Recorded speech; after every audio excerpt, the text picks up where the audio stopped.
حسبنا الله ونعم الوكيل، نعم المولى ونعم النصير.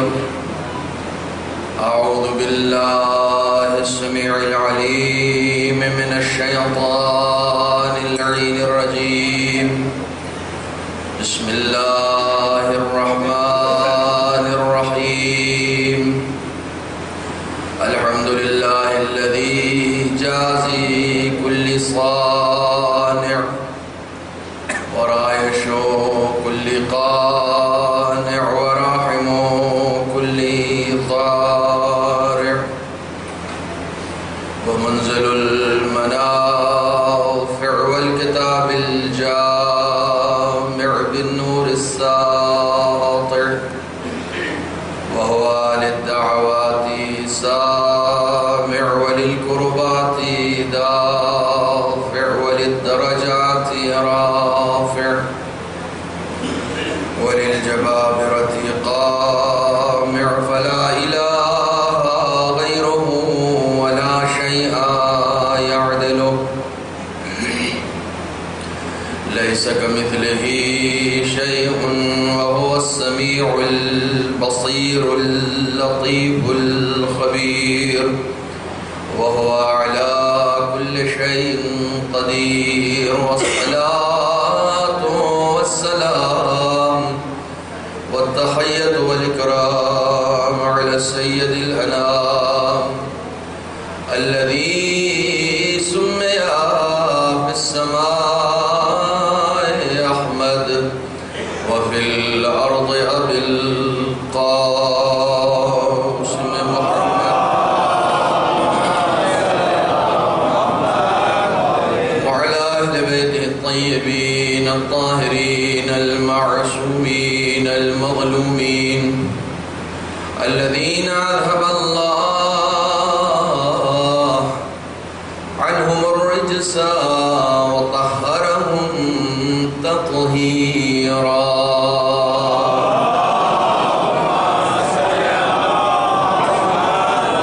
ولعنة الدائمة الباقية على أعدائهم وغاصب حقوقهم ومنكري فضائلهم أجمعين. أما بعد، وقد قال الله الحكيم في القرآن الكريم: بسم الله الرحمن الرحيم. والمؤمنون والمؤمنات بعضهم أولياء بعض، يأمرون بالمعروف وينهون عن المنكر ويقيمون الصلاة ويؤتون الزكاة ويطيعون الله ورسوله، أولئك سيرحمهم الله، إن الله عزيز حكيم. صدق الله العلي العظيم.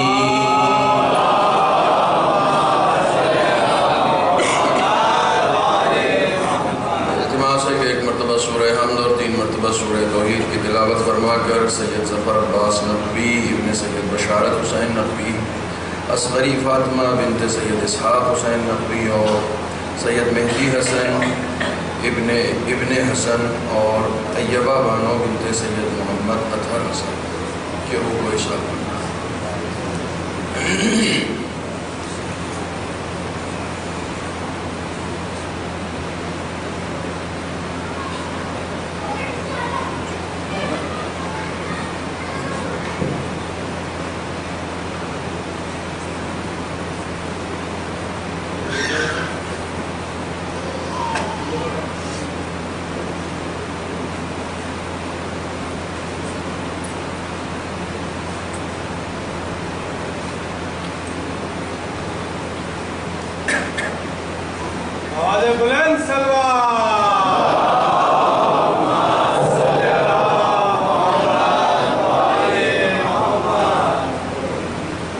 حسینی مزاج اور کربلائی سماج کے حوالے سے جس سلسلہ گفتگو کو آپ سماعت فرما رہے ہیں، آج اس کی دوسری قسط یہ سماعت ہے. قرآن مجید میں سورہ توبہ کی 71ویں آیت کہ جسے میں نے مطلع سخن قرار دیا، ارشاد رب العزت ہو رہا ہے کہ مومن مرد اور مومن عورتیں آپس میں ایک دوسرے کے ولی و مددگار ہیں، ناصر و یاور ہیں، اور ان کے درمیان ایک ایسی الفت اور ایک ایسی محبت پائی جاتی ہے کہ جس محبت کی بنیاد پر یہ ایک دوسرے کو نیکیوں کا حکم دیتے ہیں اور برائیوں سے روکتے ہیں۔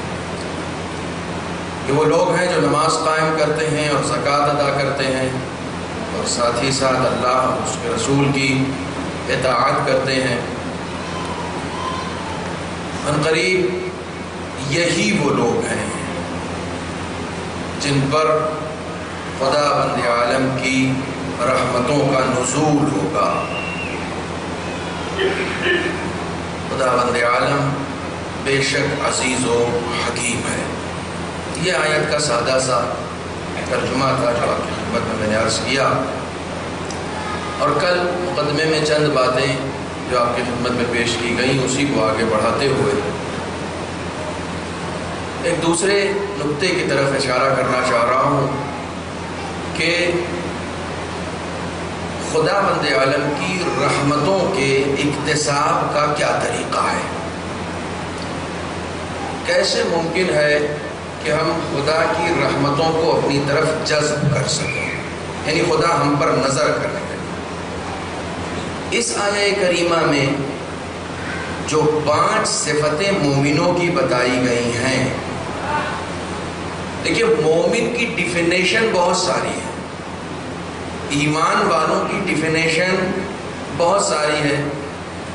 خود قرآن مجید نے اس کے علاوہ بھی بہت ساری ڈیفینیشن مومنین کی بتائی ہے کہ مثلا ان کی ایک صفت یہ ہوتی ہے کہ وہ غیب پر ایمان رکھتے ہیں۔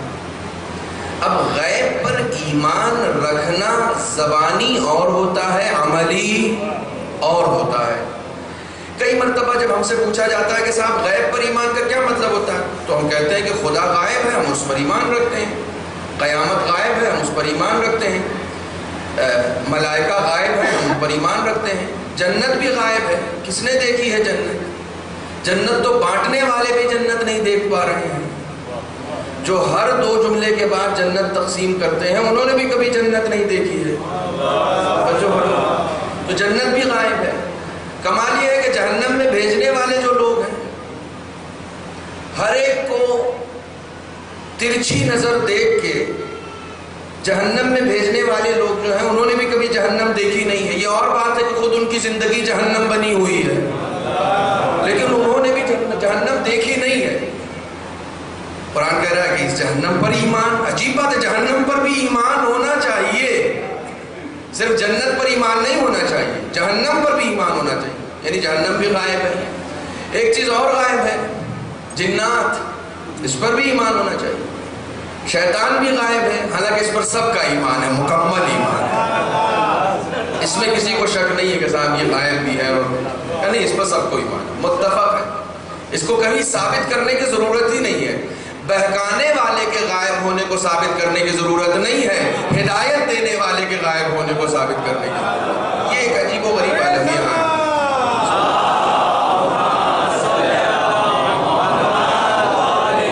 یہ ایک بڑا عجیب و غریب عالمیہ ہے اس عاقل قوم کا کہ جہاں پر بہکانے والے کے غائب ہونے کو ثابت کرنے کی ضرورت نہیں ہے۔ ہر آدمی اپنے کرائم کا، ہر آدمی اپنے جرم کا ٹھیکرا جس کے سر پھوڑتا ہے وہ ہے شیطان۔ ایک آدمی بھی نہیں آتا ہے کہ وہ یہ کہے کہ صاحب آج جو ہم محفوظ ہیں وہ اس ولی کی بدولت ہے جو پردے سے ہماری حفاظت کر رہا ہے، وہ اس کی بدولت ہے جو ہماری حفاظت کر رہا ہے، جو ہماری ہدایت کر رہا ہے۔ تو یہ ایک المیہ ہے۔ یؤمنون بالغیب، ہر وہ شے جو غائب ہے اس پر آپ کو ایمان رکھنا ہے۔ ایمان خود مولائے کائنات نے حضرت علی ابن ابی طالب علیہ السلام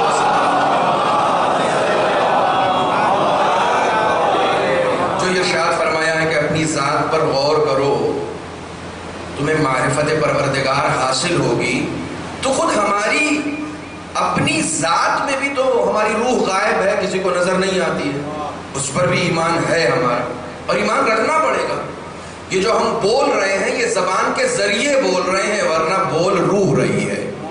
یہ زبان کا ذریعہ ہم استعمال کر رہے ہیں، دماغ کا وسیلہ ہم استعمال کر رہے ہیں بولنے کے لیے، عقل کا وسیلہ ہم استعمال. خود ہر صاحب عقل یہ دعویٰ کرتا ہے کہ میں صاحب عقل ہوں، لیکن دکھا کوئی نہیں سکتا ہے، کیونکہ عقل بھی غائب ہی ہوتی ہے. توجہ فرما رہے ہیں. تو ایک تو غیب پر ایمان جو ہے یہ بنیادی چیزیں، تقریباً 13-14 چیزیں ہیں کہ جن کا مجموعہ کلاً 5 چیزیں ہیں کہ جن پر ہمیں ایمان رکھنا پڑتا ہے کہ یہ چیزیں غائب ہیں. یؤمنون بالغیب صفت مومن کی صفت ہے، متقی کی صفت ہے. الف لام میم ذالک الکتاب لا ریب فیہ ھدی للمتقین. متقین کی صفت کیا؟ الذین یؤمنون بالغیب. مومن کی صفت، متقی کی صفت ہی یہی ہے، شروعات ہی یہیں سے ہوتی. غیب پر ایمان رکھو. جب تک غیب پر ایمان مکمل نہیں ہوگا سجدے کا شعور حاصل نہیں ہو سکتا ہے.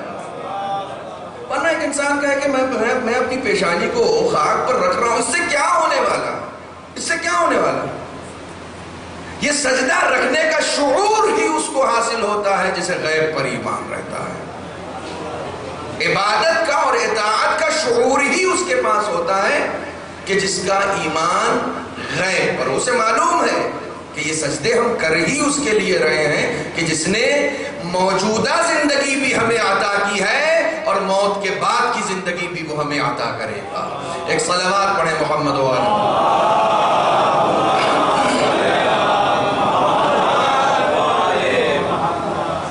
اس بار میں یہ محسوس کر رہا ہوں کہ شاید ٹائمنگ میں کچھ اختلاف ہو گیا ہے، اس لیے مومنین بر وقت نہیں آ پا رہے ہیں. نارملی 8:45 کا وقت ہے جو ہمارے بیٹھنے کا ہے، اور میں درخواست کروں گا کہ لوگ بر وقت آ جائیں تاکہ جب گفتگو شروع ہو تو پھر ایسا نہ ہو کہ آپ وسط میں آئیں تو پھر پہلے کی بات اگر رہ جائے گی تو بات نامکمل رہے گی. ایک صلوات پڑھیں محمد و آلہ.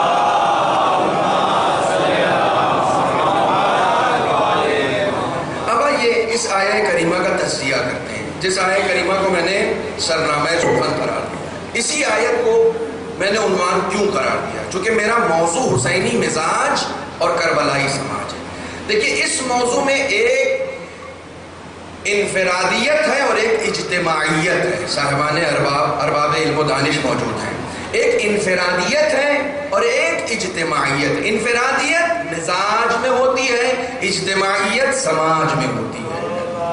جب منفرد الگ الگ مزاج ایک جگہ جمع ہوتے ہیں تو اسی سے سماج تشکیل پاتا ہے. اور ہمارا موضوع کربلائی سماج ہے. کربلائی سماج بن نہیں سکتا ہے جب تک مزاج حسینی نہ ہو، مزاج ایک نہ ہو. کوئی بھی سماج ہوگا، ہر سماج کا خاصہ یہ ہوتا ہے کہ اس کی فکر ایک ہوتی ہے، تھنک ٹینک ایک ہوتا ہے، سوچنے کا انداز ایک ہوتا ہے، راستہ ایک ہوتا ہے، منزل ایک ہوتی ہے. ان سب کا مقصد ہمیشہ ایک ہوتا ہے. جب تک ایک مقصد نہیں ہوتا ہے اس وقت تک کسی سماج کی تشکیل نہیں ہو پاتی ہے. لہٰذا ہمارا جو موضوع ہے، ہمارا موضوع کربلائی سماج ہے، لیکن یہ کربلائی سماج اسی وقت بن سکتا ہے کہ جب مزاج حسینی ہو. ایک بات جو میں اس سے پہلے بھی عرض کر چکا ہوں، ظاہراً مجھے ایسا یاد آ رہا ہے کہ میں اس سے پہلے عرض کر چکا ہوں. بعض لوگ پوچھتے ہیں، آیت اللہ بہجت سے جا کر کسی نے پوچھا کہ آقا یہ بتائیے کہ آخر ہم اپنے امام وقت کی زیارت کیسے کریں گے؟ کون سا ایسا طریقہ ہے کہ جس سے ہم اپنے امام وقت سے مل سکیں، ان کو دیکھ سکیں؟ تو آیت اللہ بہجت نے برجستہ کہا تھا کہ دیکھا تو شمر نے بھی تھا، پہچان نہیں سکا تھا. دیکھنا معیار نہیں ہے، معرفت حاصل کرنا معیار ہے. جب اپنی تم پوری زندگی ان کی معرفت میں صرف کر دو گے تو یقین جانو وہ خود چل کر تمہارے درمیان آ جائیں گے. ایک صلوات پڑھیں محمد و آلہ محمد.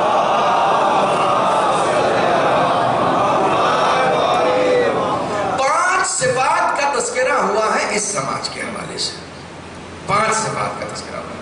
میں کچھ باتیں بہت سامنے کی عرض کرنا چاہتا ہوں. مثلا پہلی صفت ان کی یہ ہے کہ وہ نیکیوں کا حکم دیتے ہیں. بہت توجہ رکھیے گا اور موقع ملے تو گھر جا کے سورہ توبہ کی 71ویں آیت کو ایک بار پڑھیے گا بھی. اس سے 2 کام ہوگا. ایک تو قرآن کو دیکھنے کا بھی ثواب ملے گا اور قرآن کو پڑھنے کا بھی ثواب ملے گا. توجہ فرمانے جا کر دیکھیے گا. کہ یہ مومن مرد اور مومن عورتیں جو آپس میں ایک دوسرے کے ولی سرپرست دوست ہیں، یہ سب سے پہلا کام کیا کرتے ہیں؟ یہ سب سے پہلا کام کرتے ہیں کہ ایک دوسرے کو نیکیوں کی تلقین کرتے ہیں، یأمرون بالمعروف۔ ایک سوال جو ہمیشہ سے ہمارے سامنے آتا ہے کہ ہم کیوں کریں کسی کو نیکیوں کی ہدایت، ہم کیوں کریں؟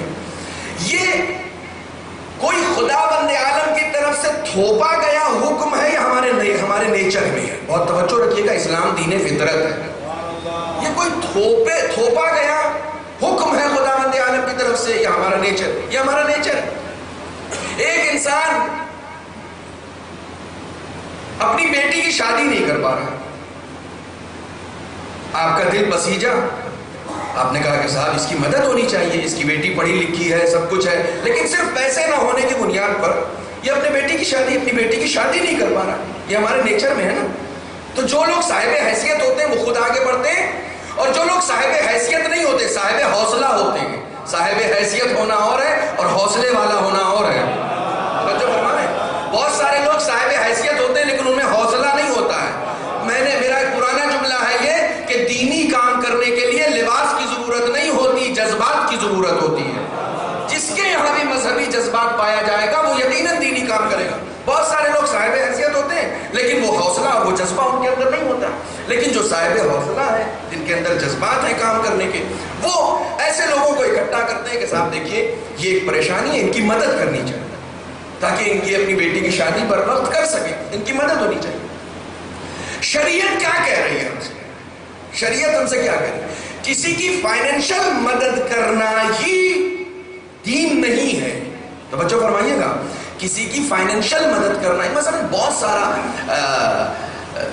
یعنی ہر روزانہ کے یہ حادثات ہیں ہمارے درمیان جو ہوتے رہتے ہیں۔ آپ راستہ چل رہے ہیں اور راستہ چلتے چلتے مثال کے طور پر کسی کا ایکسیڈنٹ ہو گیا، آپ فوراً اسے اٹھا کر لے گئے ہاسپٹل لے گئے فوراً کہ اس کا علاج کرائیں، اس کی جو پریشانیاں ہیں اس کو دور کریں، اس کو جو زخم لگا ہے اس کو حل کریں۔ یہ ہمارے نیچر میں ہے، کسی کی بھی پریشانیوں کو دور کرنا یہ ہر انسان کا نیچر ہے۔ شرط یہ ہے کہ اس کے اندر انسانیت پائی جائے۔ یہ ہر انسان کا نیچر ہے کہ کسی کے اندر بھی کوئی اگر شر پہنچا ہے، کوئی درد پہنچا ہے، کوئی زخم پہنچا ہے تو اس زخم کا فوراً علاج کرنا چاہیے۔ دین صرف اتنی سی بات آ کر کہہ رہا ہے کہ یہ مادی زندگی جو تمہاری ہے کہ جس میں جسم بیمار پڑتا ہے، زخم لگتے ہیں، تمہاری مادی پرابلمز ہوتی ہیں، صرف ان کو حل کرنا انسانیت نہیں ہے، بلکہ ایک انسان کی نظر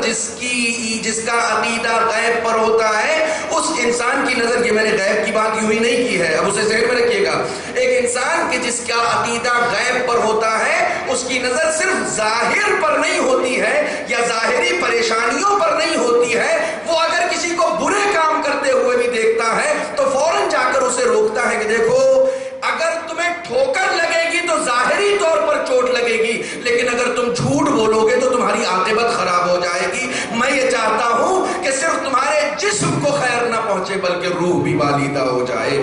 صلوات پڑھے محمد و آل محمد۔ تو یہ امر بالمعروف جو ہے یہ اسی جذبہ محبت کی بنیاد پر ہے، وہی جذبہ محبت، وہی انسانیت۔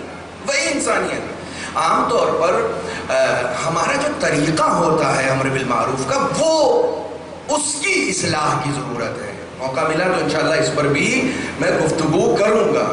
امر بالمعروف بعض جگہوں پر پایا جاتا مگر جو طریقہ ہے اس طریقے کی اصلاح کرنے کی ضرورت ہے۔ امر بالمعروف یا نہی عن المنکر کسی کو ذلیل کرنا نہیں ہوتا، اس کی ہدایت کرنا ہوتا ہے۔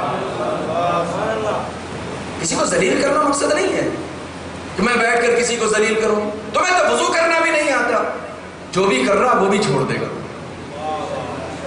جو بھی وضو کر رہا وہ بھی چھوڑ دے گا۔ کیوں؟ صاحب مسجد میں جاؤ تو وہ تو ذلیل کر کے رکھ دیتے ہیں۔ یہ ہمارے ائمہ کا طریقہ نہیں رہا ہے، یہ ہمارے ائمہ کی روش نہیں رہی ہے۔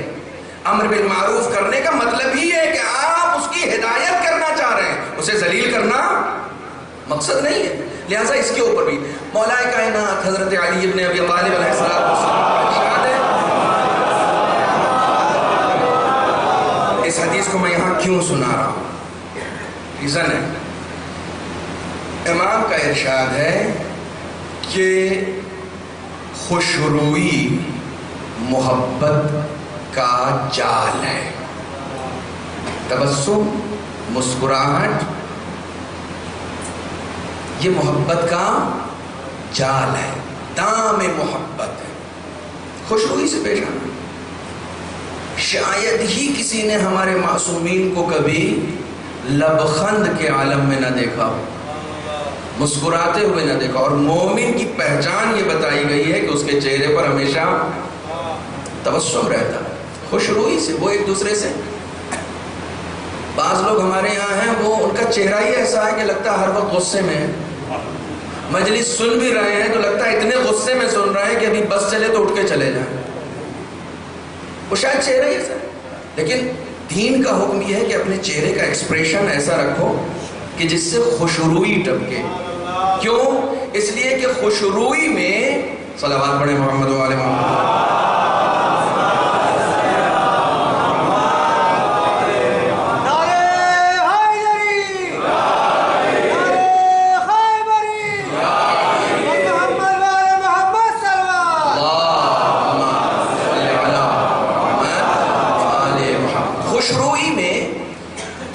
انسان جذب ہوتا ہے. کوئی بھی اگر مسکراتا ہوا چہرہ رہے گا تو انسان اس کی طرف جذب. یہ میری بات تھوڑی، اس میں کوئی خطابت تھوڑی. حضرت علی کی حدیث سنا رہا ہوں کہ خوشروئی محبت کا جال ہے. یعنی اگر تمہیں کسی کو اپنے جال میں پھنسانا ہے تو تم اس سے محبت سے پیش آؤ، خوشروئی سے پیش آؤ. یہ جو ہمارے معاشرے میں نوجوان گھر سے باہر جا کے سکون پا رہا ہے نا، وہ اس لیے ہے کہ گھر میں اتنے غیظ و غضب کا نشانہ بنتا ہے کہ پھر باہر جا کے جب اس سے کوئی مسکرا کے بولتا ہے تو اسے لگتا ہے کہ شاید یہ زیادہ بہتر ہے. اگر تم گھر میں ہی اسے خوشروئی کے ساتھ پیش آتے، گھر میں ہی اسے بے پناہ محبتیں دیتے، تو پھر وہ محبتیں تلاش کرنے کے لیے گھر سے باہر جانے کی کوششیں نہیں کرتا. تم نے اسے گھر میں محبت نہیں دی. تم ہر وقت اسے غیظ و غضب کے نشانے سے دیکھتے ہو، تم ہر وقت اسے غصے کی نگاہوں سے دیکھتے ہو. کسی کو کسی بات کے لیے روکنا یا کسی کو کسی بات کے لیے اکسانا سب سے پہلا طریقہ محبت کا ہے، سب سے پہلا طریقہ خوشروئی کا ہے. نہیں کہ آپ آئیں اور آنے کے بعد صاحب آپ اپنے پاور کا استعمال کریں، آپ اپنے منصب کا استعمال کریں کہ ہم تو باپ ہیں. باپ ہے تو باپ کی سب سے پہلی صفت یہ ہے کہ باپ رحیم و کریم ہوتا ہے، نہ یہ کہ غیظ و غضب اس کے اندر پایا جاتا ہے. چنانچہ خوشروئی سب سے بہترین چیز خوشروئی. ایک شخص شارب الخمر تھا، شارب الخمر، لیکن کسی کو معلوم نہیں تھا. محلے میں بھی کوئی نہیں جانتا تھا کہ یہ شراب پیتا ہے. اب میں نے زیادہ کھل کے کہہ دیا شارب الخمر، شاید بہت سارے لوگ ہمارا نوجوان نہیں سمجھ پائے.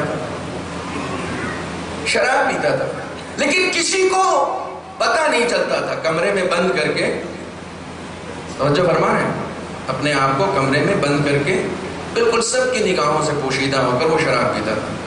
کسی کو معلوم بھی نہیں تھا، کسی کو نہیں معلوم تھا.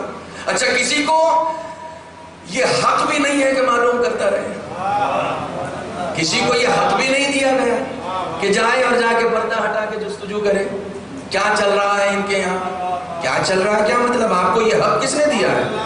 اگر کچھ چل رہا ہے تو روکنے کا اختیار ہے، یہ جاننے کا اختیار نہیں ہے کہ کیا چل رہا ہے.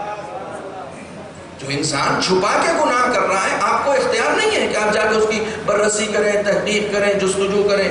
جستجو کرنے کا کوئی بھی حق آپ کو نہیں دیا گیا. آپ کو معلوم ہو جائے تو آپ اس کی اصلاح کریں. وہ بھی کیسے کریں؟ وہ بھی کیسے کریں؟ دیکھیے امام کا طریقہ ہے یہ، کسی اور امام کا طریقہ نہیں ہے. رئیس مذہب جعفری حضرت امام جعفر صادق علیہ السلام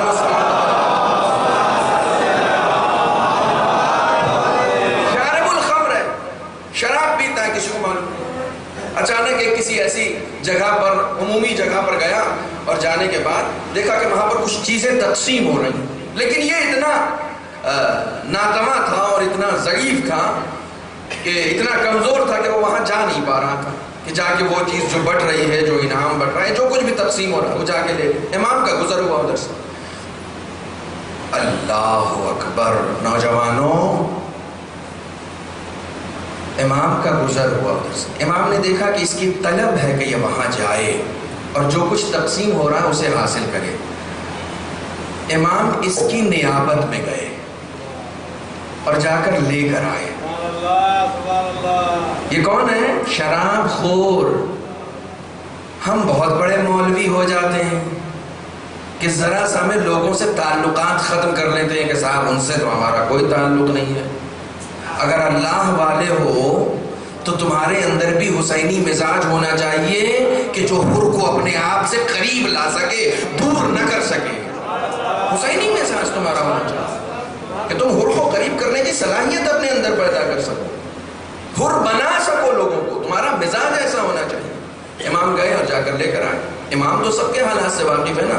جو شخص چھپا کے گناہ کر رہا تھا اس سے یہ کہا کہ تم ہمارے چاہنے والے ہو۔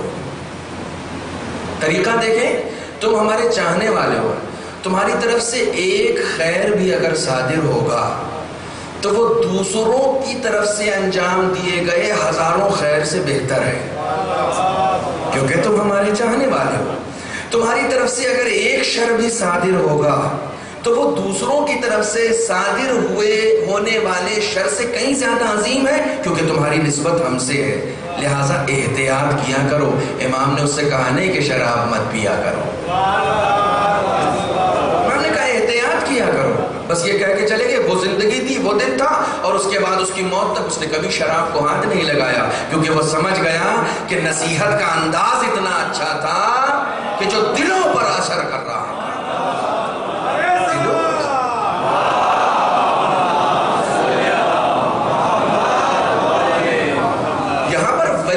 استعمال ہوئی ہے، بعضهم اولیاء بعض، مومن آپس میں کیا ہے؟ ایک دوسرے کے ولی ہیں۔ ولی کون ہوتا ہے؟ ماں، باپ، دادا، یہ لوگ ولی ہوتے ہیں۔ یعنی ولایت میں رحمدلی ایک خاص اس کا حصہ ہوتی ہے۔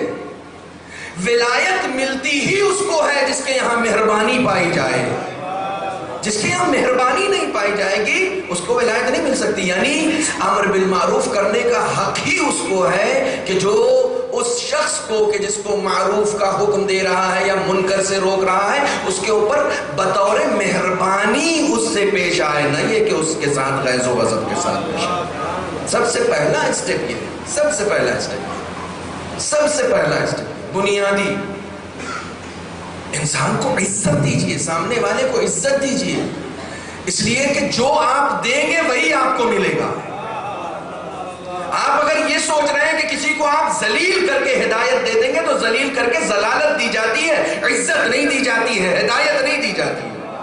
چنانچہ ضرورت اس بات کی کہ آپ اس کو عزت دیں۔ جب آپ عزت دیں گے تو وہ بھی آپ کو عزت دے گا۔ آیت اللہ گل پائگانی 90 سال اور پتہ نہیں کتنے سال کی عمر میں مرے ہیں، بزرگ مر جائے تقلید، مر جائے وقت، بالکل آخری وقت تھا ان کا۔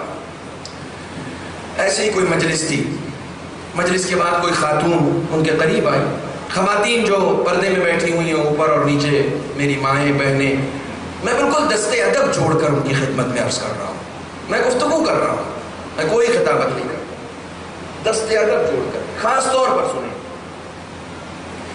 چونکہ یہ ایریا جہاں پر یہ مجلس ہوتی ہے یہ مشہور ہے دو نام سے، ایک نسبت کیا ہے؟ ایرانی، دوسرے امام باڑہ۔ توجہ فرما رہے ہیں، ایران بھی اس وقت شیعیت کا مظہر ہے اور امام تو امام ہوتا ہے، اور یہ کسی کے باپ کے گھر سے مشہور نہیں ہے، امام کے گھر سے مشہور ہے۔ اس کی نسبت یعنی ایک خاص نسبت پائی جاتی ہے، ایک خاص نسبت۔ انسان کو عزت ملتی ہی ہے نسبتوں کی بنیاد پر۔ تو یہاں پر اس احاطے سے ہمیں کلچر پیش کرنا ہے، نہ یہ کہ دوسروں کے کلچروں کو ایڈاپٹ کرنا ہے۔ اس احاطے سے ہمیں ایک فرہنگ، ایک معاشرہ، ایک سماج پیش کرنا ہے خاص طور پر۔ تو مجلس کے بعد کوئی خاتون آیت اللہ گل پائگانی سے ملنے آئی، اور ملنے کے بعد اس نے کہا کہ میں آپ کی ابا کو، یہ ابا، اجازت ہے کہ میں اسے چوم لوں، میں اس ابا کو چومنا چاہتی ہوں۔ تو آیت اللہ گل پائبہ نے کہا کیوں آپ اسے کیوں چومنا چاہتی ہیں؟ کہا اس لیے کہ یہ مقدس ہے، اس کا ایک تقدس ہے. اس ابا کے اندر جو انسان ہے اس نے ایک عمر 80-90 سال کی عمر صرف راہ خدا میں گزاری ہے، صرف راہ حسین میں گزاری ہے. اس لیے اس کا تقدس ہے. علم کی راہ میں، اہل بیت کی راہ میں مجاہدت کی ہے اسے اوڑھنے والے نے. تو انہوں نے کہا کہ ایک پتہ بتاؤں خواہران، میری مائیں بہنیں غور سے سنیں. انہوں نے کہا کہ ایک اس سے بہتر چومنے کی جگہ ہے، اس کا پتہ بتاؤں؟ کہا جی بتائیے. کہا تم نے جو یہ چادر اوڑھ رکھی ہے نا، تم نے جو یہ نقاب اوڑھ رکھا ہے نا، اس کا دامن اٹھا کر چوم لو، وہ اس ابا سے بہتر ہے. خدا کا شکر ہے کہ پیغام آپ تک چلا گیا. وہ اس ابا سے بہتر ہے. کہا کیسے؟ کہا وہ عورت کہ جو اپنے سر پر چادر رکھتی ہے صرف اس لیے تاکہ حرام خدا بندی سے دور رہ سکے، وہ نہ جانے کتنے اباؤں سے بہتر ہوتی ہے جو دین کی خدمت انجام دے رہا ہے.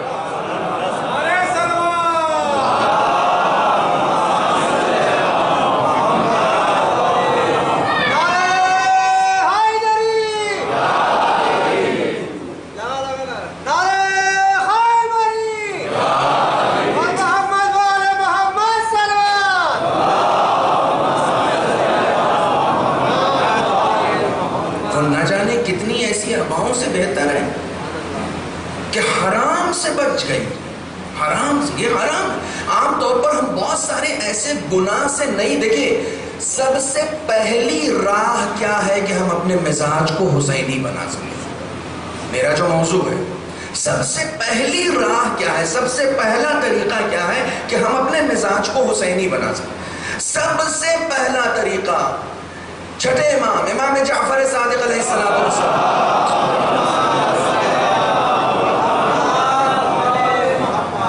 نے ایک حدیث قدسی نقل کی کہ خدا بند عالم نے جناب موسیٰ کو وحی فرمائی کہ یا موسیٰ ما تقرب المتقربون، اے موسیٰ مجھ سے قریب ہونے والوں کی، مجھ سے قریب قربت اختیار کرنے کا سب سے بہترین طریقہ مثل الورع عن محارمی، بمثل الورع عن محارمی.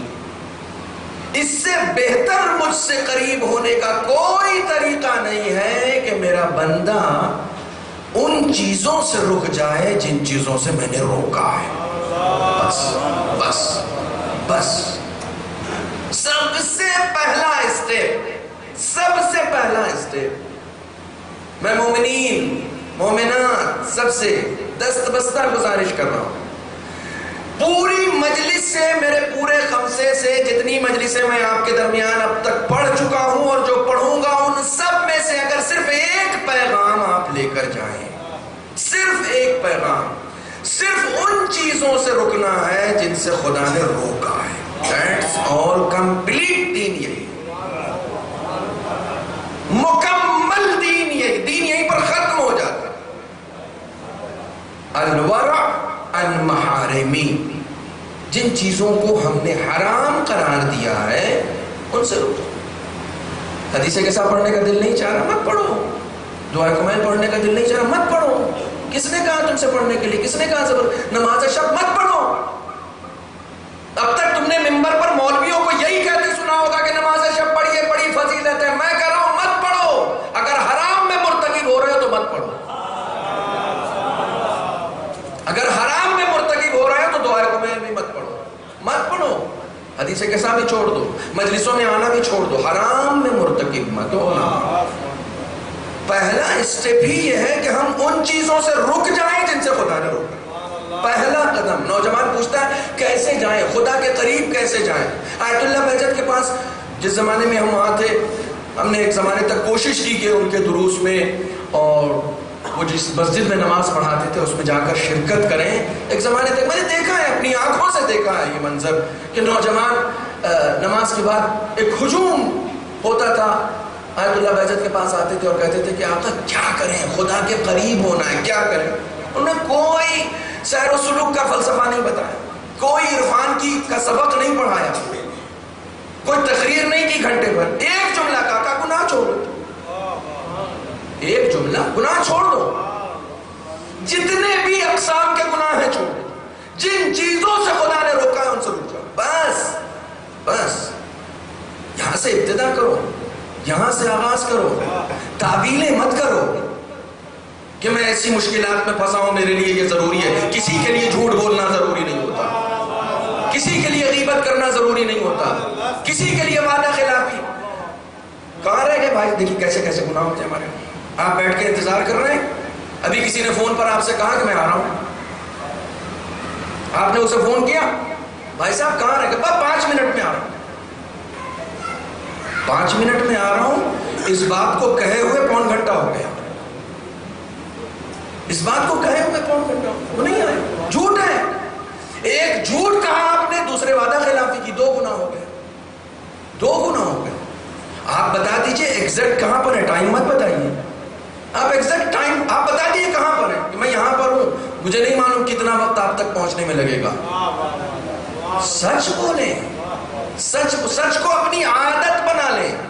یقین جانے جب انسان سچ کو اپنی عادت بنا لیتا ہے تو وقت کا ابوسر ہو جایا کرتا ہے۔ صلوات پڑھیں محمد و علیہ۔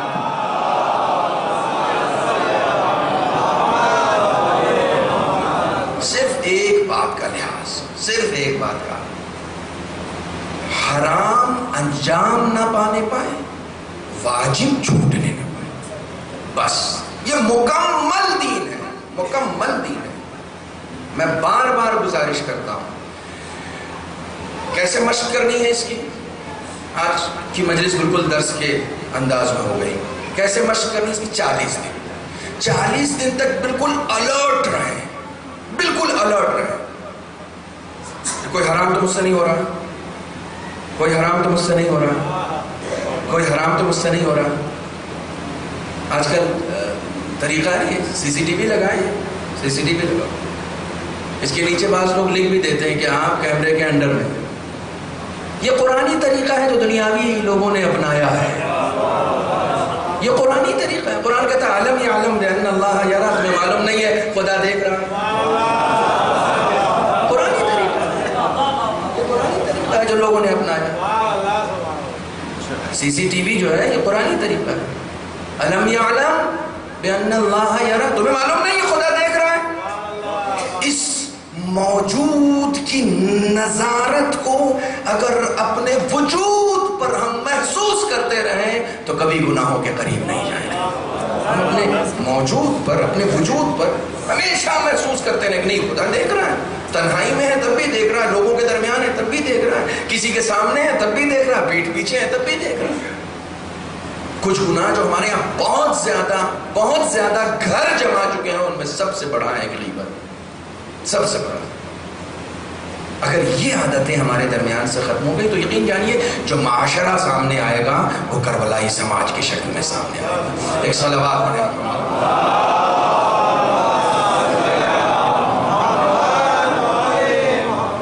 سب سے بنیادی شرط، یعنی خدا بند عالم نے یہ کہا ہے کہ میرا قرب حاصل کرنے کا ذریعہ اس سے بہتر کچھ نہیں ہے کہ کوئی انسان حرام کام سے خود کو بچا لے۔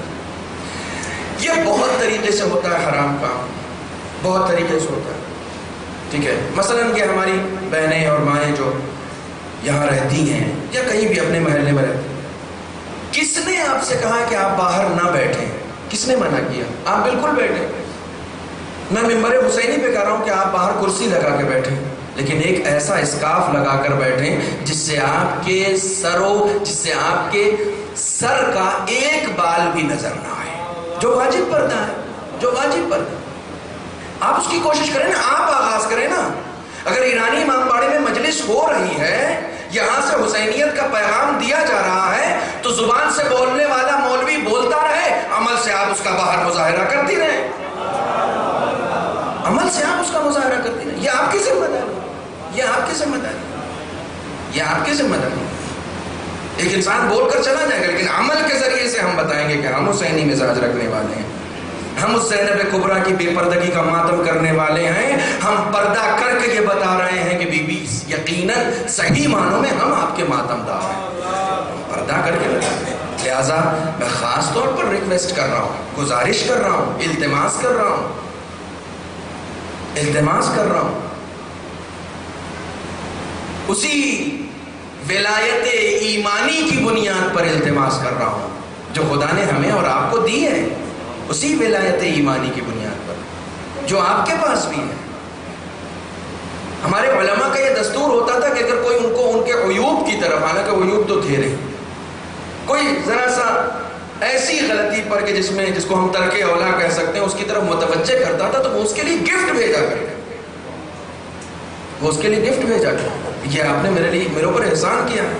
یعنی حسینی معاشرہ یا کربلائی معاشرہ وہ ہوتا ہے کہ جب اگر کوئی اسے ان کے عیوب کی سے آگاہ کرتا ہے تو وہ اس سے ناخوش نہیں ہوا کرتے ہیں، خوش ہوا کرتے ہیں کہ آپ نے میری رہنمائی کی ہے، آپ نے میری ہدایت کی ہے۔ ایک صلوات پڑھیں محمد والا۔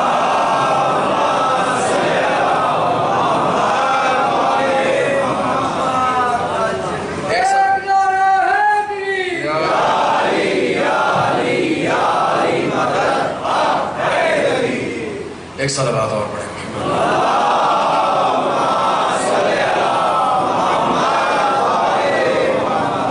یہ امر بالمعروف، انشاءاللہ آگے بھی گفتگو ہوتی رہے گی۔ آگے پہلا طریقہ یہ ہے اس سماج کا حصہ بننے کا کہ اپنے آپ کو حرام سے روکیں، جتنا اپنے آپ کو حرام۔ مجھے نہیں معلوم کہ آپ کے ہاں اس سے پہلے میں نے آیت اللہ سیستانی کے والد کا وہ واقعہ سنایا ہے یا نہیں سنایا، مجھے نہیں معلوم، مجھے یاد نہیں آ رہا، کیونکہ عام طور سے یہ ہوتا ہے کہ جب گفتگو میں بات آتی ہے تو کوئی بات ایسی ذہن میں آتی ہے۔ آیت اللہ سیستانی کے والد نام ان کا ہے محمد باقر سیستانی۔ ظاہر سی بات ہے کہ جس باپ نے سیستانی جیسا بیٹا دیا ہے وہ کس منزلت پر ہوگا، کس مقام پر ہوگا کہ جس کا ایک بیٹا سیستانی ہے۔ جس زمانے میں صدام کی حکومت نے تشدد شروع کر دیا تھا علماء پر، اس زمانے میں تمام مراجع کرام جو ابھی بھی ہو رہے تھے، مجتہد بن رہے تھے، وہ سب وہاں سے جانے لگے۔ ظاہر سی بات ہے کہ ظلم کا نشانہ بن رہے، ان سب نے ہجرت اختیار کر لی تھی۔ ان میں سے ایک آغا سیستانی بھی تھے جو ہجرت کر گئے تھے، لیکن آدھے راستے سے پھر واپس آ گئے، سب ہجرت کر گئے تھے۔ آیت اللہ سیستانی آدھے راستے سے پھر واپس آ گئے۔ کسی نے پوچھا کہ آپ واپس کیوں آ گئے؟ کہنے کہ پتہ نہیں کیوں، لیکن جب میں جا رہا تھا تو مجھے ایسا محسوس ہوا کہ جیسے کوئی مجھ سے کہہ رہا میدان چھوڑ کر کیوں جا رہے ہو، اس لیے میں واپس آ گیا۔ کسے معلوم تھا کہ واپس آنے والا یہ نوجوان مجتہد آگے آنے والے وقت کا مرجع بن جائے گا، جو میدان میں ڈٹا رہتا ہے مرجع وہی بنتا ہے۔ میدان چھوڑنے والا لوگوں کا پیشوا نہیں ہوتا ہے، میدان میں ڈٹے رہنے والا پیشوا بنتا ہے۔ ڈٹے تھے ان کے والد، انہوں نے 40 دن تک دعائے عہد کا عمل کیا تھا۔ 40 دن کہ امام زمانہ سے ملاقات ہوگی، اللہم صلی علی محمد۔ 40 دن کا عمل کیا تھا امام سے ملاقات کا۔ روزانہ مشہد میں، باقاعدہ مشہد میں جاتے تھے، حرم امام میں بیٹھتے تھے، وہاں جا کر دعائے عہد پڑھتے تھے، کیونکہ اشتیاق تھا امام سے ملنے کا اشتیاق۔ آج بھی لوگ پوچھتے ہیں، سوال کرتے ہیں کہ صاحب کیا کریں کہ امام سے ملاقات ہو جائے، کیا کریں کہ امام سے ملاقات ہو جائے؟ اس پہ طریقہ موجود ہے، کیا کریں، کیسے کریں۔ یہ باتیں آپ یہ مت سمجھیے کہ میں صرف آپ کے لیے کہہ رہا ہوں، میں ممبر پر بیٹھ کر عرض کر رہا ہوں، یہ باتیں میں اپنے لیے اور آپ کے لیے، سب کے لیے کہہ رہا ہوں۔ اگر میں نے یہ کہا کہ آج سے ہم شروع کرتے ہیں تو اس کا مطلب ہم شروع کرتے ہیں، نہیں کہ آپ شروع کرتے ہیں، ہم شروع کرتے ہیں، آج سے آغاز کرتے ہیں۔ آج سے 40 دن مکمل ہو گئے، روز حرم امام رضا علیہ السلام میں جا کر آپ دعائے عہد پڑھتے ہیں روزانہ۔ 40 دن مکمل ہو گئے، کوئی زیارت نصیب نہیں ہوئی، حرم سے واپس آنے لگے۔ واپس آئے، گھر کی طرف جا رہے تھے، دیکھا ایک گھر سے نور ساطع ہو رہا ہے، کوئی گھر ہے وہاں سے نور ساطع ہو رہا ہے۔ خواتین، میری مائیں بہنیں، آج آپ کے لیے زیادہ پیغام ہے، خاص توجہ آپ کی چاہ رہا ہوں میں۔ کہا دیکھا ایک گھر سے نور ساطع ہو رہا ہے، چلے اس طرف، 40 دن ہو چکا ہے، اس طرف چلے، دیکھا جس گھر سے نور ساطع ہو رہا ہے وہاں ایک بھیڑ ہے، لوگوں کا جمع غفیر ہے۔ لوگوں سے پوچھا کیا معاملہ ہے؟ کہا کوئی موت ہو گئی، کسی خاتون کی موت ہو گئی ہے۔ تو کہنے لگے کہ بھائی لوگ آ رہے ہیں تعزیت پیش کرنے کے لیے۔ کہنے لگے جس حجرے سے نور ساطع ہو رہا تھا، کہنے لگے اس حجرے میں کیا ہے؟ اس کی طرف اشارہ، کہنے لگے وہیں تو خاتون کا جنازہ رکھا ہوا ہے۔ کفن دینے کے بعد، غسل و کفن دینے کے بعد وہاں خاتون کا جنازہ رکھا ہوا۔ لوگوں نے کہا اگر آپ کو جانا ہے، وہیں پر ان کے باپ بھائی سب لوگ موجود ہیں، شوہر موجود ہیں، اگر آپ کو جانا ہے تعزیت پیش کرنے کے لیے تو جائیے، آپ کی تعزیت پیش کر کے آ جائیے۔ کہا ہاں میں جانا چاہتا ہوں۔ وہاں گئے، ان کے باپ بھائی سب لوگ بیٹھے ہوئے تھے، رشتہ دار گھر والے، تعزیت پیش کی تو متوجہ ہوئے کہ کوئی عرب ان سے گفتگو کر رہا ہے، اور کہا کہ سیستانی اس عورت کو جانتے ہو؟ ہوتا ہے نا جب کسی کی میت میں آپ جاتے ہیں تو لوگ بتانے لگتے ہیں کہ یہ کون تھی۔ کہا اس عورت کو جانتے ہو؟ یہ وہ عورت ہے کہ ایران کے انقلاب سے کافی پہلے کی بات ہے، جب رضا خان پہلوی جو تھا وہ بادشاہ تھا۔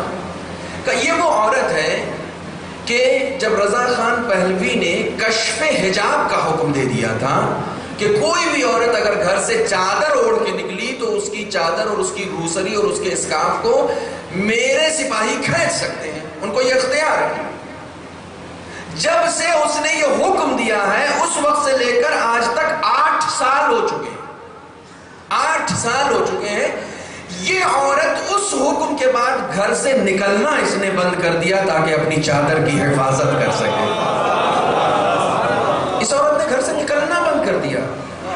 تم ہم سے پوچھنا چاہ رہے ہو نا کہ ہم کس کے یہاں آ کر ملتے ہیں؟ ضروری نہیں ہے کہ مجھ سے ملنے کے لیے اوراد کیے جائیں، وظائف کیے جائیں۔ خدا کے حرام سے بچنے لگو، میں خود گھر پر آ کر ملاقات کرتا ہوں۔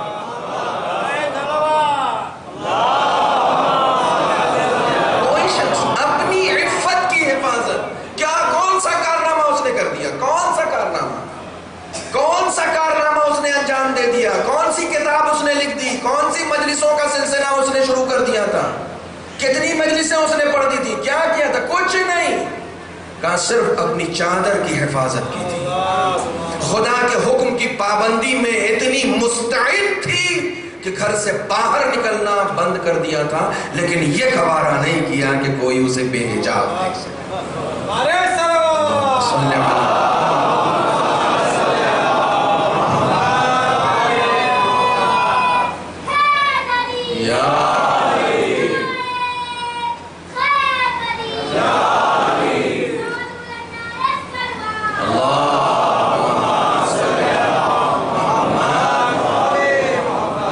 گوارا نہیں کیا کہ کوئی اسے بے حجاب دیکھ سکے، یہ گوارا نہیں۔ اور جو فرمانا ہے حرام سے بچنا، سب سے پہلا مرحلہ یہ ہے آغاز ہی یہاں سے کریں، آغاز ہی یہاں سے کریں کہ کوئی بھی فعل حرام ہم سے انشاءاللہ سرزد نہ ہونے پائے۔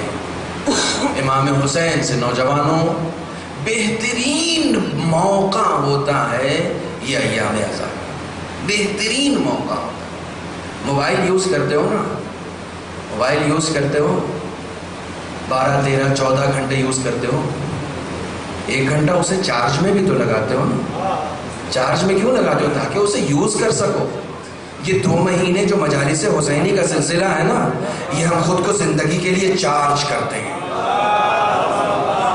یہاں پر آ کے ہم خود کو زندگی کے لیے چارج کرتے ہیں تاکہ ہم پورے سال کی زندگی بہتر طریقے سے جی سکیں۔ حسین کی مجلسیں چارجر ہیں، حسین کی مجلسیں انرجی دیتی ہیں، حسین کی مجلسیں معارف دیتی ہیں، حسین کی مجلسیں زندگی کا حوصلہ دیتی ہیں۔ یقین جانیں اگر ان مجلسوں نے حوصلہ نہیں دیا، ان مجلسوں نے معرفت نہیں دی، ان مجلسوں نے اگر ہمیں دیدار نہیں بنایا تو پھر دنیا کی کوئی طاقت ہمیں دیدار نہیں بنا سکتی۔ دنیا کی کوئی طاقت ہمیں دیدار نہیں بنا سکتی۔ ان مجلسوں کو کم سے کم ان رسم و رواج کے ڈھب سے ہمیں باہر لانا۔ ان رسم و رواج کے ڈھب سے ہمیں باہر لانا پڑے گا. اور میں بھوپال کے مومنین کا نہایت شکر گزار ہوں اور میں بہت عزت کرتا ہوں آپ کی. میں بہت عزت کرتا ہوں آپ کی. میرے دل میں آپ کے لیے احترام ہے. خدا آپ کو مزید توفیقات کے ساتھ طول عمر عطا کرے کہ کم سے کم آپ نے اپنے تئیں یہ طے کر لیا ہے کہ آپ ان مجلسوں کو صرف درس حسینی لینے کے لیے برپا کریں گے.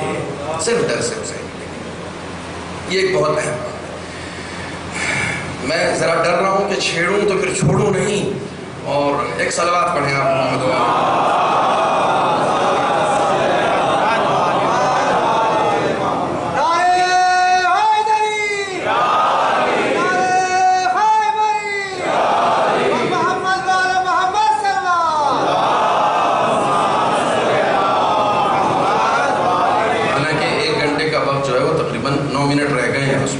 لیکن میں کم سے کم ایسے موڑ پر لا کر آپ کو روکنا چاہتا ہوں کہ جہاں سے ہم پھر کل سے کنٹینیو کر سکیں. 5 صفتیں بتائی گئی ہیں اس میں. اس سماج کی 5 صفتیں. اول یہ سماج تشکیل کیسے پاتا ہے؟ اس میں بعضهم اولیاء و بعض. یہ حصہ ایسا ہے کہ اس سماج کے لوگوں میں آپس میں اخوت، بھائی چارگی، محبت، الفت، ولایت، یہ سب چیزیں پائی جاتی ہیں. یعنی یہ ایک دوسرے سے جڑے ہوئے ہیں. یہ سماج ایک خاندان کی طرح ہے. یہ سماج ایک گھر کی طرح ہے. جس طریقے سے گھر کی ایک فرد نہیں چاہتی کہ گھر میں کسی طرح کی کوئی پریشانی آئے، ویسے ہی اس سماج کا بھی ہر فرد یہی چاہتا ہے کہ اس سماج پر کوئی آنچ نہ آنے پائے. یہ سماج ہمارا سماج ہے. یہ سماج جو کربلائی سماج ہے. اس سماج کا خاصہ کیا ہوتا ہے؟ سب سے پہلی صفت یہ ہوتی ہے کہ یہ صرف نیکیوں کا حکم نہیں دیتے بلکہ برائیوں سے روکتے بھی. میں اپنے گھر میں بیٹھا ہوں، میں نے دیکھا پڑوسی کے گھر کے دروازے میں ایک چنگاری لگ گئی جو دھیرے دھیرے پنپ رہی، کسی کو خبر نہیں ہے. میں اگر خوش ہو کے بیٹھ جاؤں کون سا میرا گھر جل رہا ہے، پڑوسی کا گھر جل رہا ہے، کیا فرق پڑتا ہے؟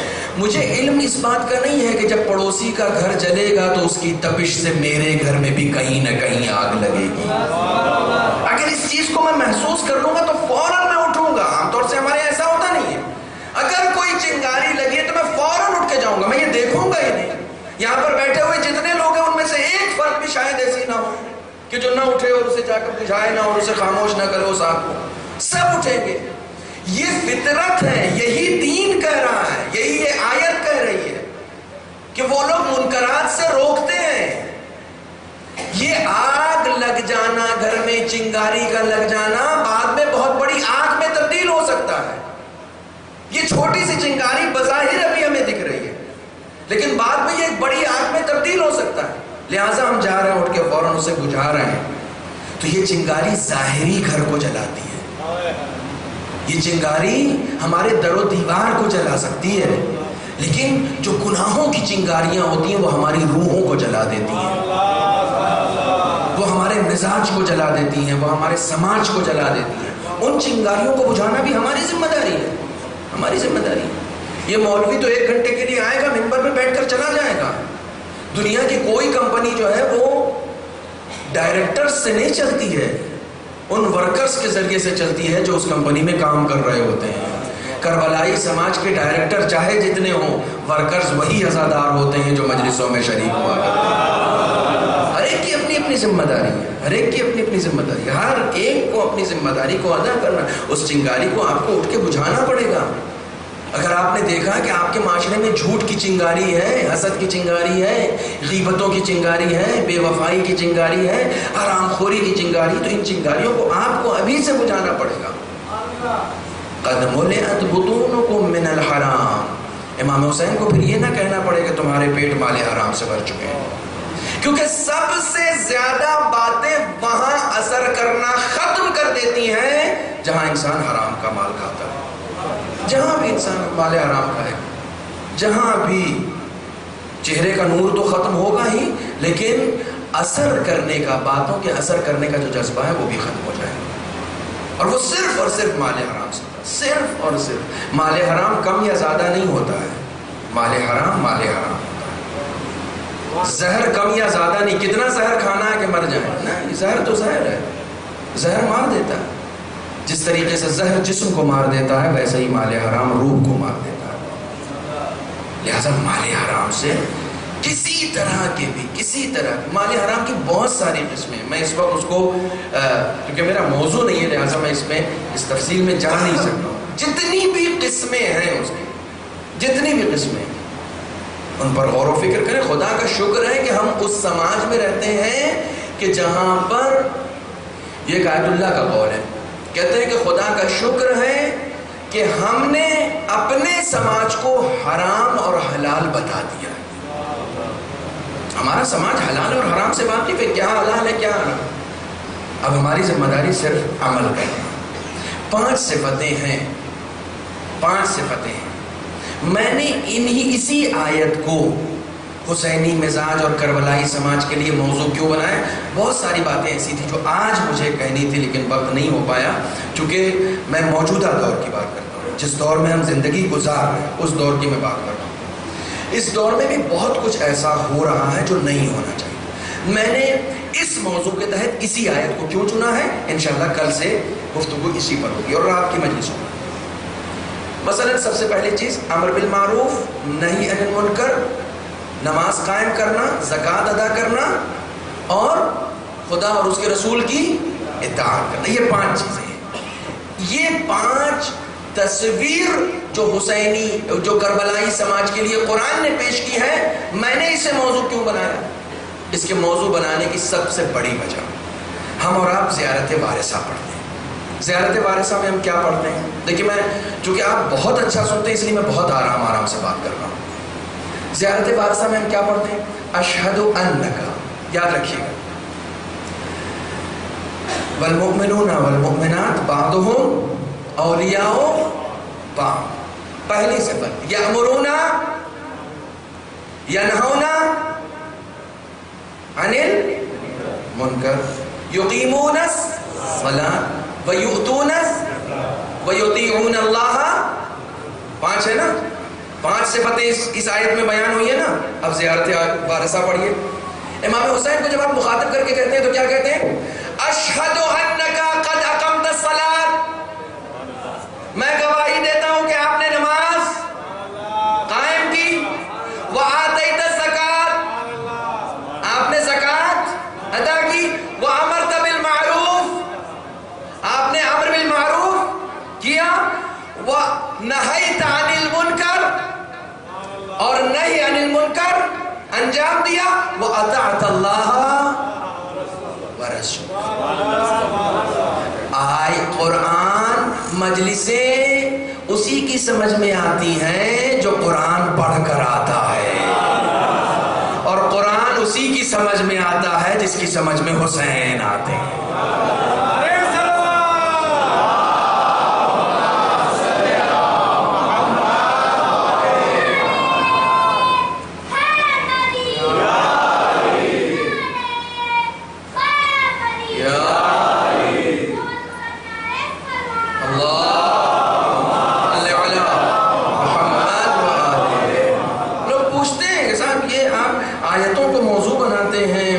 حسین کی کر رہے ہیں، آپ آئیے تو حسین کو سمجھنا ہے تو قرآن پڑھنا پڑے گا، اور قرآن سمجھنا ہے تو حسین کو پڑھنا پڑے گا۔ قرآن بغیر حسین کے سمجھ میں نہیں آئے گا، بغیر حسین کے سمجھ میں قرآن نہیں آئے گا۔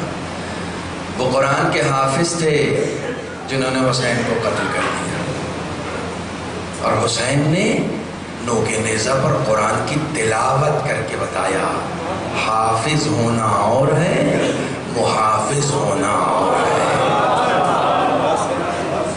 قرآن کا محافظ ہونا اور ہے۔ نوجوانوں، میں ریکویسٹ کر رہا ہوں تم سے، میں کوئی خطیب نہیں ہوں،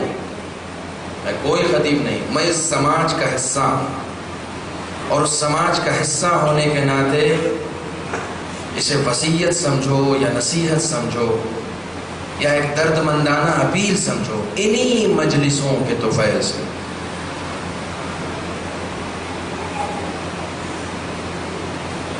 اپنا رابطہ حسین سے مضبوط کرو، اپنا رابطہ حسین سے مضبوط کرو۔ حسین سے اپنا رابطہ مضبوط کرنے والا کبھی مایوس نہیں ہوتا ہے، کبھی مایوس نہیں۔ میں نے ابھی حال میں، چونکہ محرم سے چند دنوں قبل کربلا گیا تھا، خدا آپ سب کو زیارت نصیب کرے۔ ایک مومنہ امام کے ذریح کے سامنے کھڑے ہو کے گریہ کر رہی، فریاد کر رہی، آقا میں ایسے واپس نہیں جاؤں گی، میں اس طریقے سے واپس نہیں جاؤں گی۔ دنیا سمجھ رہی ہے ہمارا امام قبر میں سو رہا ہے، اس فرش پہ بیٹھنے والا ہر فرد جانتا ہے میرا امام قبر میں سو کے بھی ایسے ہی سنتا ہے جیسے ہمارے سامنے بیٹھ کر سنتا ہے۔ کہتی ہے کہ آقا میں ایسے نہیں جاؤں گی واپس، میں بڑی مشکل سے اجازت لے کر اپنے شوہر سے آپ کی زیارت کرنے آئی تھی، اور آپ کے کربلا آ کر میرے بچے گم ہو گئے، میں جب تک اپنا بچہ لوں گی نہیں واپس نہیں جاؤں گی۔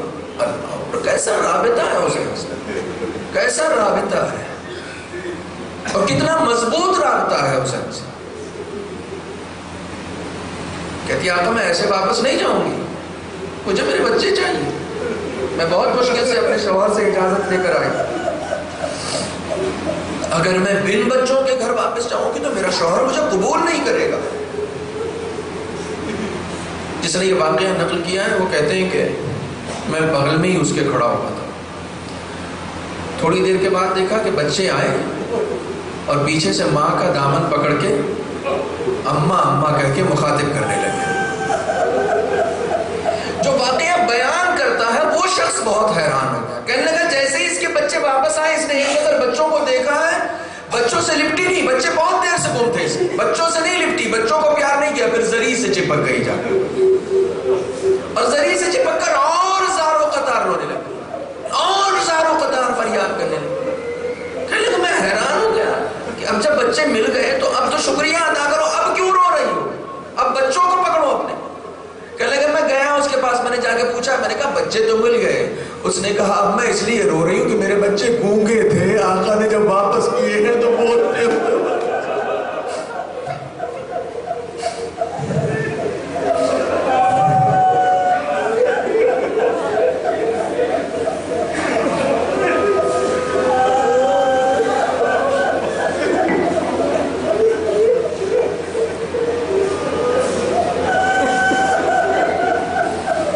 حسین سے طلب کرو، یہ ایک بہترین موقع ہے، یہ ایک بہترین موقع ہے، حسین سے طلب کرو۔ حسین کسی طلب کرنے والے کو مایوس نہیں کرتا، کسی طلب کرنے والے، اور نہ صرف یہ کہ مایوس نہیں کرتا، تم جتنا طلب کرتے ہو نا اس سے ماں سوا حسین عطا کرتا ہے، اس سے ماں سوا حسین عطا کرتا ہے۔ انشاءاللہ کل اگر موقع ملا تو میں ان حسینیوں کے جذبات آپ کو سناؤں گا جو کربلا، ان کے جذبات آپ کی خدمت میں پیش کروں کہ ان کے کیا خیالات تھے، ان کے کیا جذبات تھے۔ حسین نے کبھی کسی کو مایوس نہیں کیا۔ امام حسین نے حر کو پانی اس لیے نہیں پلایا تھا کہ حر بعد میں آئے گا معافی مانگے گا، نہیں، حر دشمن کا حصہ تھا، پیاسا آیا تھا، اور امام کے دربار میں اگر کوئی پیاسا بھی آتا ہے تو اس کو واپس نہیں کر دے گا، اپنے آگے کا کھانا۔ جن کی شان میں سورہ حلقہ نازل ہوا ہو، وَيُطْعِمُونَ الطَّعَامَ عَلَىٰ حُبِّهِ مِسْكِينًا وَيَتِيمًا وَأَسِيرًا، جتنا خدا کا شکر ادا کر سکتے ہو میرے نوجوانوں، جتنا خدا کا شکر ادا کر سکتے ہو کرو۔ چھٹے امام کی حدیث ہے کہ جب اپنے دل میں محبت حسین محسوس کرو تو اپنے ماں باپ کے لیے دعائیں کیا کرو کہ جنہوں نے محبت حسین تمہیں عطا کی، اپنے ماں باپ کے لیے دعائیں ادا کیا، جن کے ماں باپ اس دنیا سے گزر چکے ہیں، خدا ان کی مغفرت کرے۔ حسین حسین کتنا عظیم ہوگا وہ دین کہ جس دین پر حسین قربان ہو گیا ہو، کتنا عظیم ہوگا وہ دین جس دین پر حسین قربان۔ دو جملے امام حسین کے مصائب کے بشر، کتنا عظیم ہوگا وہ دین۔ اللہ اکبر۔ عصر عاشور کے بعد جب امام حسین قتل ہو گئے آپ کو معلوم ہے کہ سید سجاد بخار کے عالم میں تھے، غش کے عالم میں تھے. تھوڑی دیر کے بعد سید سجاد ذرا سا ہوش میں آئے ہیں، ذرا سا ہوش میں آئے ہیں تو در خیمہ پر آ کر بیٹھ گئے بڑی مظلومیت کے ساتھ. در خیمہ پر آ کر بیٹھ گئے اور اس ریگزار کرب کا معائنہ کرنے لگے، جہاں اس قتل گاہ کا معائنہ کرنے لگے جہاں ایک دن میں ان کا پورا گھر اجڑ گیا. ایک دن میں اچانک سید سجاد نے پھوپھی اماں سے کہا کہ پھوپھی اماں، بابا تو قتل ہو گئے لیکن یہ گھوڑے کیوں صفا راستہ ہو رہے ہیں؟ اللہ اکبر، گھوڑے کیوں صفا راستہ ہو رہے ہیں؟ جناب زینب پہلو میں کھڑی ہوئی ہیں، سہارا دے رہی ہیں سید سجاد کو، معلوم ہے بیمار ہے. پھوپھی اماں یہ گھوڑے کیوں صفا راستہ ہو رہے ہیں؟ تھوڑی دیر کے بعد سید سجاد سوال کرتے ہیں، پھوپھی اماں یہ گھوڑوں کی نالیں کیوں ٹھوکی جا رہی ہیں؟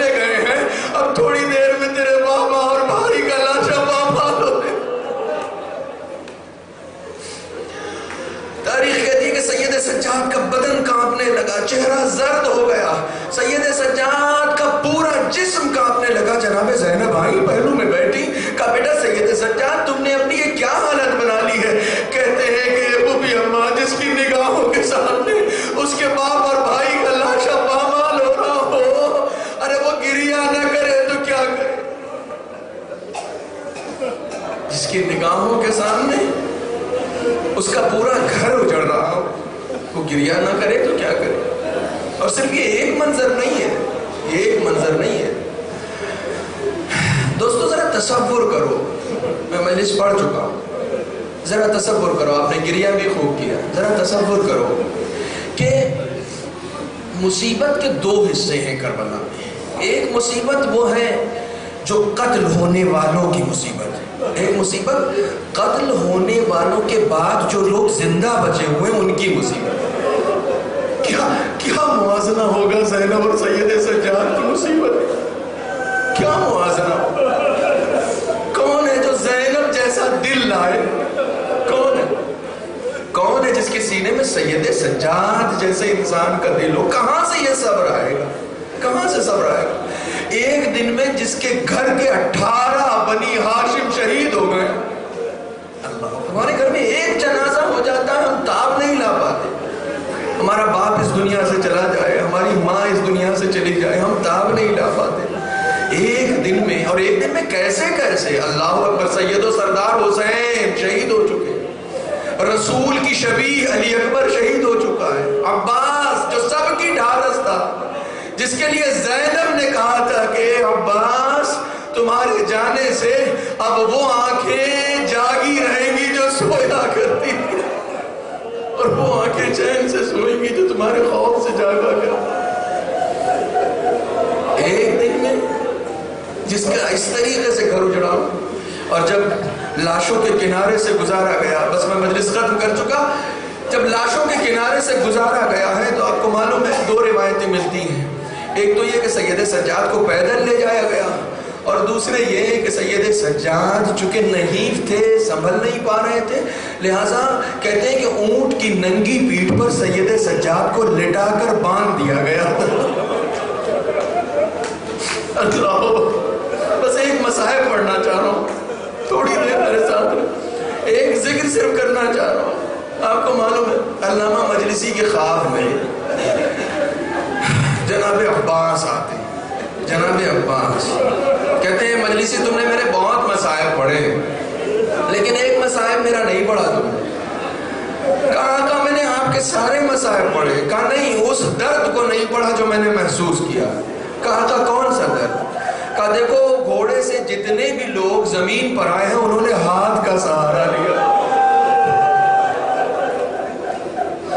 جب میں گھوڑے سے زمین پر آیا میں منہ کے بل زمین پر گرا. یہ جناب عباس علامہ مجلسی سے کہیں دیکھو یہ درد کتنا یہ درد کتنا بڑا. مجھے یہ نہیں سنانا سید سجاد کی جب حالت متغیر دیکھی ہے نا جناب زینب نے، آپ کو معلوم ہے سید سجاد کے ذہن کو پلٹانے کے لیے زینب نے کیا کیا ہے؟ زینب بھی محمل میں تھی لیکن اس کے ہاتھ، زینب کے ہاتھ پشت گردن سے بندھے ہوئے تھے. اب چونکہ سید سجاد بار بار لاشوں کو دیکھ کر تڑپ رہے تھے، کلپ رہے تھے، چہرہ زرد ہو رہا تھا، زینب نے اسی عالم میں کہ آپ کے ہاتھ پشت گردن سے بندھے ہوئے ہیں اپنے آپ کو اونٹ کی ننگی پیٹھ سے نیچے گرا دیا تھا تاکہ سید سجاد کا دھیان لاشوں سے ہٹ کر زینب پر آئے. مگر اللہ نے زینب کی مظلومیت، جس درد کو عباس نے محسوس کیا تھا، آج اونٹ سے گرتے وقت زینب اس درد کو محسوس کر رہی ہے. ارے کوئی بھی اونچائی سے گرتا ہے تو ہاتھ کا سہارا لیتا. زینب جب اونٹ سے زمین پر آئی ہے، ہاتھ بندھے ہوئے ہیں، عباس کا رخ کیا ہے، نہر فرات کا رخ کیا ہے. اے بہن، اے بھائی، میں نے محسوس کیا کہ جب تم گھوڑے سے گرے ہوگے تو کس آزار کا شکار ہوئے. الا لعنت اللہ رب العالمین وسيعلم الذين ظلموا.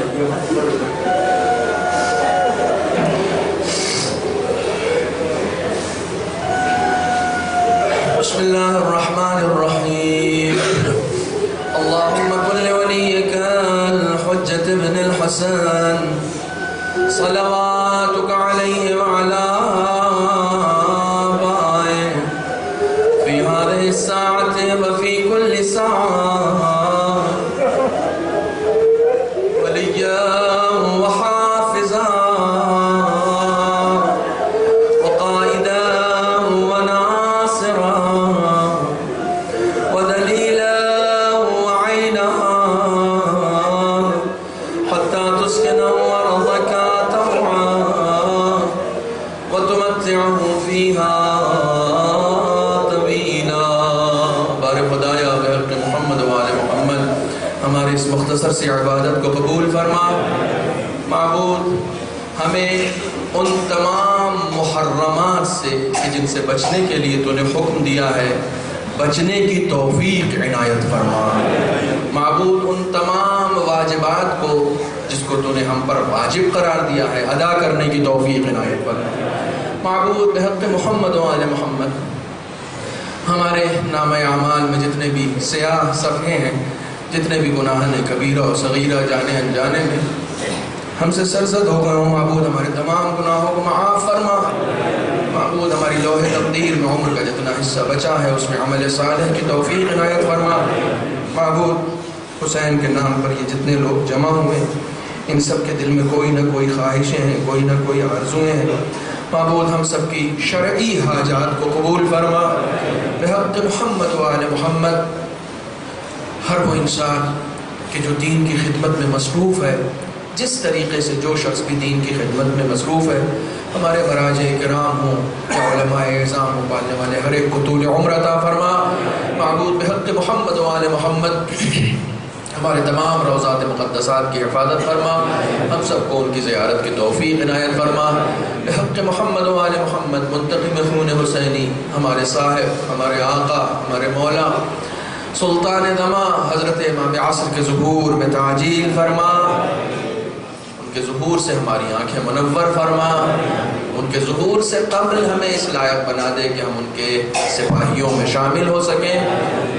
ربنا تقبل منا انك انت السميع العليم واخر دعوانا ان الحمد لله رب العالمين.